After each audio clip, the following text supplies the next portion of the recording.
यार पंडित जी, मैंने ऐसा सुना है तुम यार अपने यजमानों से मांस की बलि दुआते हो, कभी मुर्गे की बलि दुआते हो, बकरे की बलि दुआते हो, या सही है क्या ये? बिल्कुल सही है, शास्त्रों में सनातन वर्णित धर्म है। में लिखा हुआ है। बिल्कुल लिखा हुआ है, शास्त्रों में, पुराणों में लिखा हुआ है कि अगर आपको देवी से कोई भी वर प्राप्त करना है तो विष्णु जी कहते हैं कि आपको मांस और मदिरा चढ़ाना पड़ेगा, तब देवी आपका मनमाना वांछित वर जो होगा वो उसको पूरा करेंगी। तो ये तो शास्त्रों में, हम गलत कहाँ बता रहे हैं? गलत तो तुम बता रहे हो। आपको क्या लग रहा है मैं अज्ञानी हूँ क्या? बंगाल में पंडिताई करके आ रखा हूँ इतने साल, कामाख्या मंदिर में भी बलि चढ़ती है, दुर्गा जी के आपके हरियाणा के मंदिर होंगे वहां पर भी बलि चढ़ती होगी। कोई मजाक थोड़ी है, पागल है जो इतने टाइम से बलि चढ़ाते आ रहे हैं। यार अगर मान लो 10 आदमी 100 आदमी किसी गलत काम करने लग गया तो वो गलत काम सही हो जाएगा? अरे शास्त्रों में लिखा है तब कर रहे हैं ना भाई। भाई शास्त्रों में ये भी लिखा हुआ है देवी पुराण में कि जो मांस खाएगा, बलि देगा, वो नरक में जाएगा। तो अपनी इच्छा है ना, जिसको बलि देनी है वो बलि देके लाभ ले लेगा, जिसको नहीं देनी वो नहीं देगा। इसमें लेकिन अपनी लिखा इच्छा तो कहाँ से आ गई है। भाई? शास्त्र मान्य है ना। तो शास्त्र की तो मान रहे हैं हम भी, शास्त्र में लिखा है तो हम दे रहे हैं भाई अगर इनमें 2 बात लिख रही है तो क्या प्रमाण होगा? 2 बात लिखी है तो भगत के ऊपर छोड़ रखी है भगवान ने। भाई भगत के तुम्हें ऊपर कैसे नहीं लेना छोड़ है? रखी भाई, इसमें लिखा हुआ है कि अगर इन दोनों में मेल नहीं खाता तो वेद प्रमाणित है। भैया वेद की बात माननी चाहिए। आप झूठ बोल रहे हो।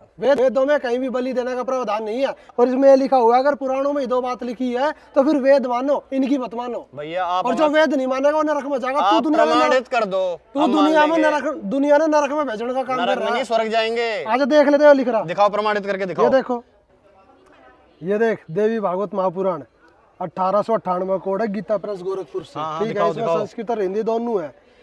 इसके 655 पे लिखा हुआ है, पेज नंबर पे 11 सकंद है।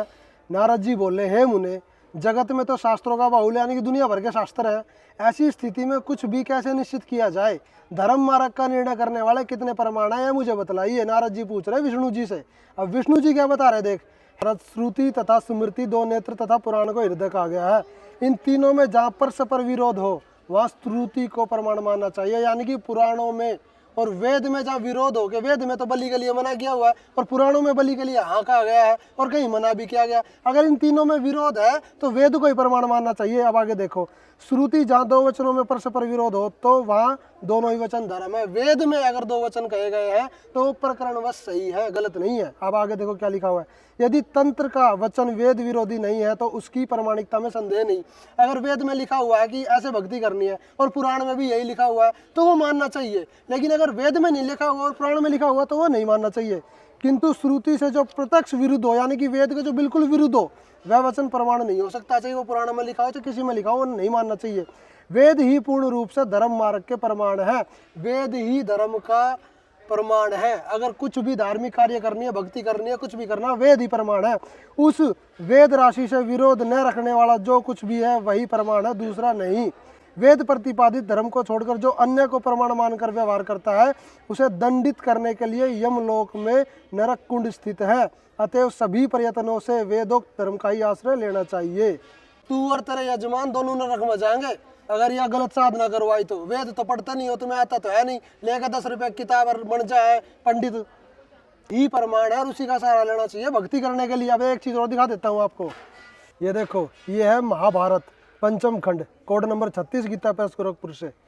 इसके 43 पेज पे लिखा हुआ 12वां अध्याय में, भारत जो वेदों की आज्ञा के विरुद्ध चलते हैं उन्हें बड़ा भारी नास्तिक समझना चाहिए, यानी कि नास्तिक में भी महानास्तिक। वेद की आज्ञा का उल्लंघन करके सब प्रकार के कर्म करने पर भी कोई ब्राह्मण देवयान मार्ग द्वारा स्वर्गलोक की प्राप्ति की पृष्ठभूमि में पैर भी नहीं रख सकता।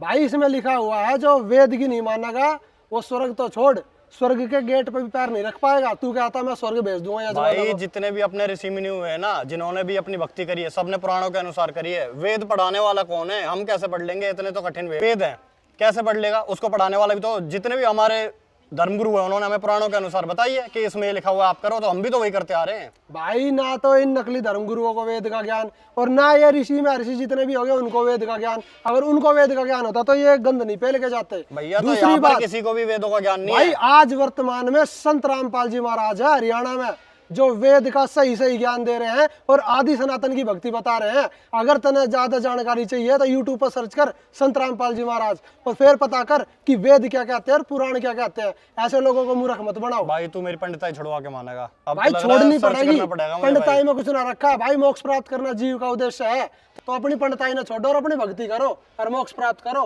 पूर्ण पंडित पूर्ण गुरु तो संत रामपाल जी महाराज है, उनकी शरण ग्रहण करो।